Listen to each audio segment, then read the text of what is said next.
I'm getting a chip implanted into my brain. There's a study happening in LA, and I'm going over there to get this chip implanted in my brain so that I can pay my rent. They're gonna compensate me heavily for my participation and all the data that they retrieve. So you're basically talking to a future robot. I'm so excited! So I have a chip implanted into my brain so I can pay my rent in LA. Yes, there are adverse side effects from getting this surgery. I was already tender-headed. Now I'm super tender-headed. I have to work out like 4 times a week and I hate it. I scrub the back of my head sometimes. There's an electrical current. I'd feel a mild shock at the base of my neck. Itchy.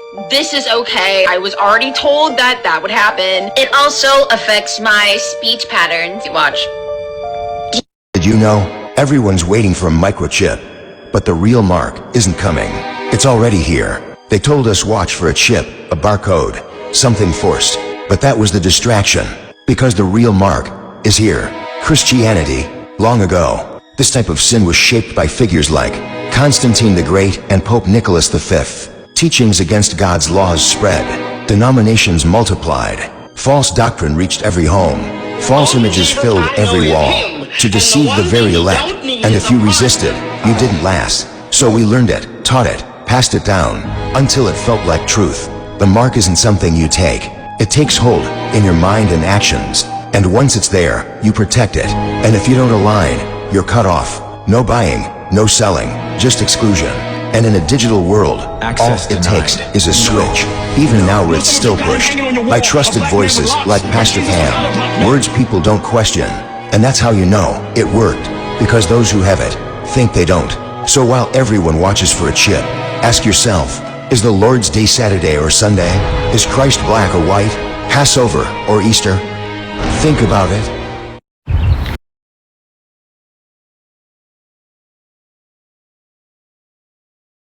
Shalom, shalom, Israel. First and foremost, I want to give all honor, glory, and praise unto YAHAWAH, YAHAWASHI, Makwakadash.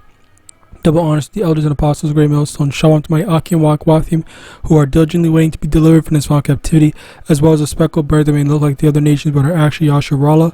This is Brother Kawa Cup coming at you with another lesson. Today's lesson, I want to go into this. It's been a while. It's been a long ass time. I don't even know how long. But yeah, this is definitely something to. I actually kind of want to watch the first 2 videos again. The third video is absolutely just beyond stupid. I just want to let me get that out the way first, actually, because that's a better and easier thing to kind of get rid of. Okay, so first things first, Revelation chapter 13 verse 16, and he causes all, both small and great, rich and poor, free and bond, to receive an mark in their right hand or in their forehead, and that no man might buy or sell save he that had the mark or the name of the beast or the number of his name. So the thing here is that it's saying that the scriptures are saying that if you have the mark, you can't buy or sell. So how is it that the mark is Christianity? What is stopping me from saying, if I go to a store and I say, hey, I want to buy some cookies or something like that, and then they say, okay, well, are you a Christian? And then I say, okay, yeah, I'm a Christian. So where's the issue in that? Or how do they verify? How do they check? Okay, let's see if this dude is a Christian. Let's see all that stuff. How are you going to be so dumb in making such an outrageous statement? All right. Saying that the mark of the beast is Christianity, and it's always something about that, not necessarily about that. It's always something about making it not be a physical mark, all right, and basically dismissing the actual thing, dismissing the actual precaution of not taking anything that Esau wants you, just like with the thing, because I'm pretty sure there is a video. I'm pretty sure there was a video of, I believe, Bishop Nathaniel literally saying, "Oh, just take it.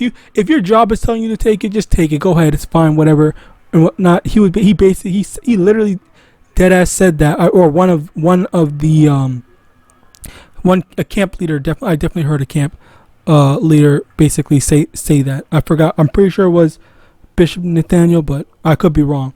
And if I'm wrong, then I repent from that. But I'm pretty sure it was him. Aside from that, again, you have these people that are saying that the mark is Christianity. When again, how do you verify if someone is a Christian? And another thing that even the title of this video,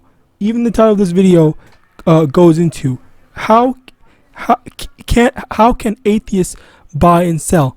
All right. So if it's Christianity, so then okay, so you just completely remove all agnostics, atheists, Muslims, all the other people, and they're not able to do it as well, or they're able to do it and whatnot. The problem with their argument is that it's super focused. It's hyper focused on only Christianity, which does not make any sense. Is Christianity a righteous religion? Absolutely not. But at the same time, they're trying to make it seem like Christianity is the entire crux of what's it called? Is the crux of the mark, when it's not. All right, it's a physical mark. How would you be able to? And Slocky, that was the thing where even with that was the thing where even you have people that were being more. There's a digital system, the digital currency system thing that they're trying to implement. I think they implemented it in one of the European countries, where for that, how is it that we're not drawing the same conclusions, especially with how prophecy is starting to line up with all the things that the prophets have been saying. All right.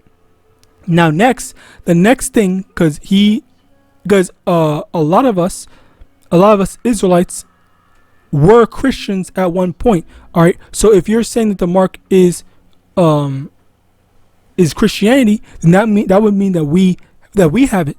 All right. So now let me also get this.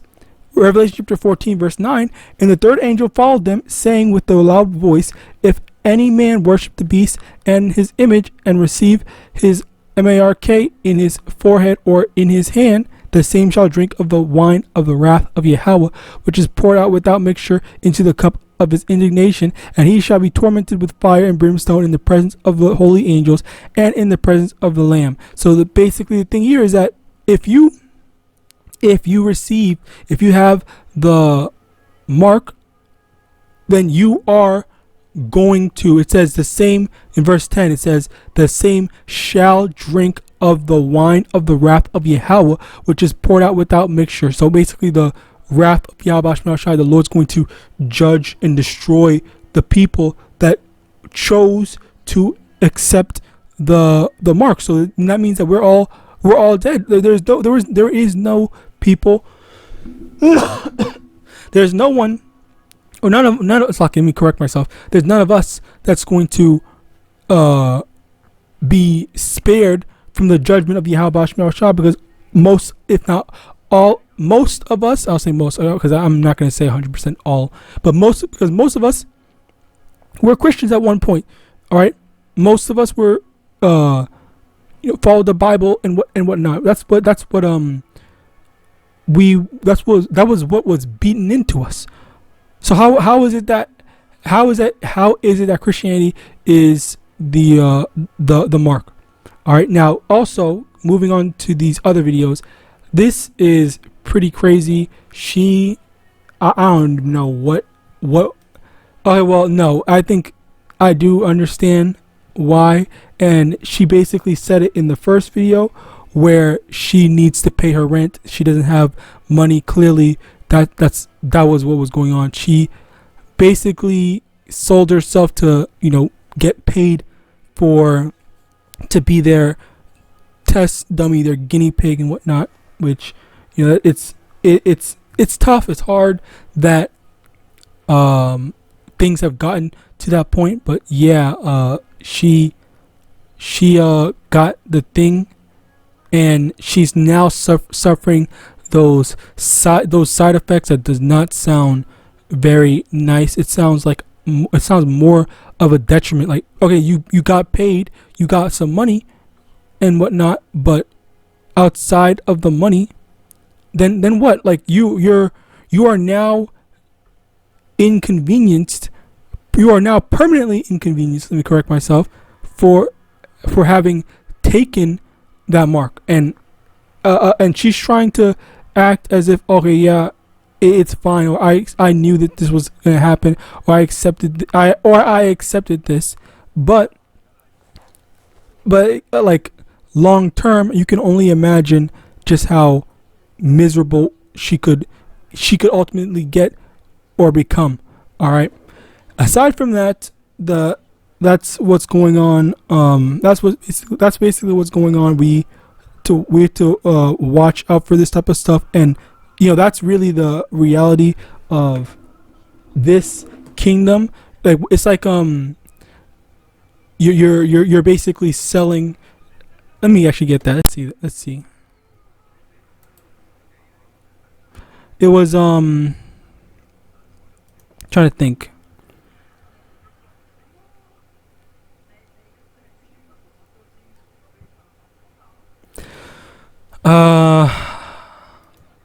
Wait, whatever, let me just move on. Anyway, the thing here is, this was actually a part of the thing, because this was what I was thinking about, this was what I was talking about. I didn't say it was definitive, but I'm pretty sure this is what they were trying to go for, because what they said was they want to offer a UBI with the thing. So if you take the mark, then you basically get $1,000 a month. Well, initially I heard it was 1,000, but then I heard it go up to 2,000 because of the money. The cost of living has gone up. So then 2,000 was the highest that I heard when it came to the MARK. But of course, the issue comes from how is it that we are trying to wait and watch for the exact moment where, okay, well, this is going to be mandatory. If you aren't locked in, or whatever the frick, if you aren't using this stuff, then that means that you can't participate in all the money. You might have money in your bank account, but you don't have access to the money anymore because we revoked your access because you need to have a digital identity, digital thing in order to participate in society, which that ultimately becomes the thing where it might start off as an incentive and then it's going to come out as mandatory. All right. And even with stuff like this was a I wish she would say what's the word, the company, did she say compensate me heavily. So I'm getting a chip implanted into my brain. There's a study happening in LA, and I'm going over there to get this chip implanted in my brain so that I can pay my. Yeah, she didn't say the company, but yeah, you basically get the point where she just said, there's a study, didn't say who it was. I believe possibly, now I'm not saying this is confirmed, but this is possibly Neuralink, because Neuralink was already working on something similar, all right, with the paraplegic stuff. But of course, we don't know for certain, and this is just speculatory. Now, the next thing I want to get is Ezekiel 33 verse 33. And when this cometh to pass, lo, it will come, then shall they know that a prophet hath been among them. And this is the thing where, for us, we are aware of all the stuff that's going on. We are aware of Esau's snares. So we've been saying, don't take the C-hip. We've been saying, don't take the jab. And guess what? People still don't listen. And then, when it's too late, then how could we have seen this coming, or I didn't know, or God help me, save me, this and the third, whatever, and stuff like that. When you had the Lord sent you prophets, the Lord told you, warned you, and then but you didn't want to listen. So now you get stuck with this. All right, like this is just like, it's just your fault for ignoring all the warnings the Lord sent your way. All right, next, Isaiah chapter 30, verse 12. Wherefore thus saith the Holy One of Israel, because ye despise this word and trust in oppression and perverseness and stay thereon, therefore this iniquity shall be to you as a breach ready to fall, swelling out in a high wall, whose breaking cometh suddenly and instant. Where you have these people that trust in oppression, right? They don't trust in YAHAWASHI. They don't care that YAHAWASHI warned them not to do something or to do something or whatever. They just completely ignore and disqualify what YAHAWASHI had established just to do what they want to do, because I need to pay my rent, or I need to do this, I need to do that, or whatever. Obviously, yes, but you need to do certain things, but that doesn't mean completely ignoring the warnings of YAHAWASHI when he sends them to you. All right. So again, judgment is coming to these people for following after Esau Edom. Next, in the same chapter, verse 1, woe to the rebellious children, saith the Lord, that take counsel but not of me, and that cover with a covering but not of my spirit, that they may add sin to sin, that walk to go down into Egypt, and have not asked at my mouth, to strengthen themselves in the strength of Pharaoh, and to trust in the shadow of Egypt. Therefore shall the strength of Pharaoh be your shame, and the trust in the shadow of Egypt your confusion. When all things are going wrong, the economy is getting even worse. All right, money is failing you. What's it called? What's that thing called? It was the emergency services aren't working anymore. All right, you can't call on the government to help to save you. Then you're just gonna have to deal with that. You're just gonna have to accept that you chose Esau Edom to be your God rather than YAHAWASHI.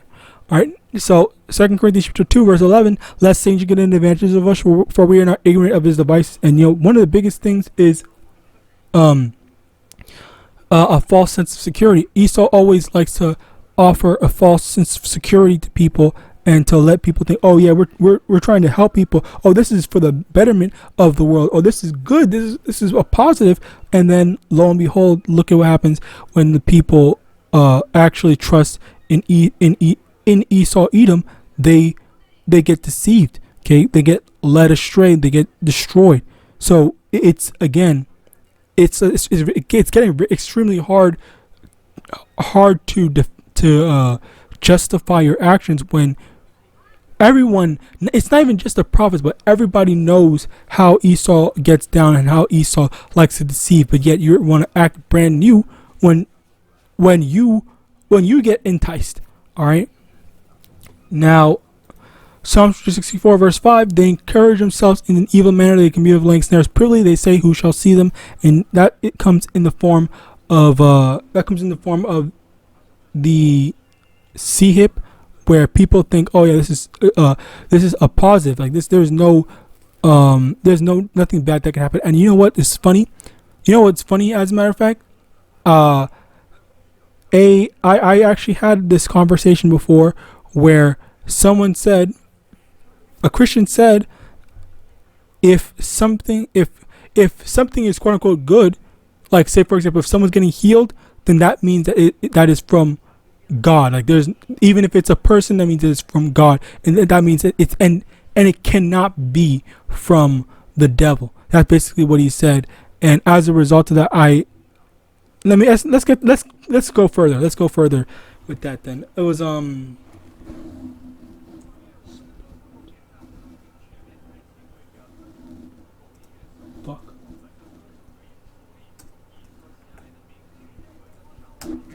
Alright, so over here in Revelation chapter 16, verse 14, for they are the spirits of devils working miracles, which go forth unto the kings of the earth and of the whole world, to gather them to the battle of that great day of Yahweh Almighty. And that's the thing here, where even the devils can work miracles. So as a result of that, we're just going to pretend like these devils are not doing whatever.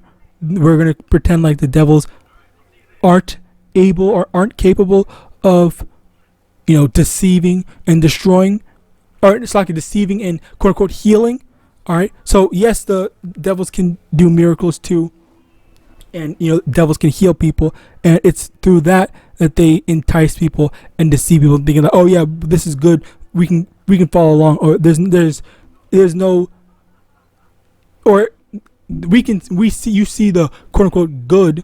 All right, because even then Yahawashi more specifically, he said there is none good but one, which is the Heavenly Father. So he disqualified the fact that, okay, well, just because I teach, just because I heal, just because and all that, the only good is YAHAWASHI. So with that, I pray the system was edifying. I want to give all honor, glory, and praise unto YAHAWASHI, YAHAWASHI, YAHAWASHI, double honors to the elders and apostles, the great male son of God, Shalom.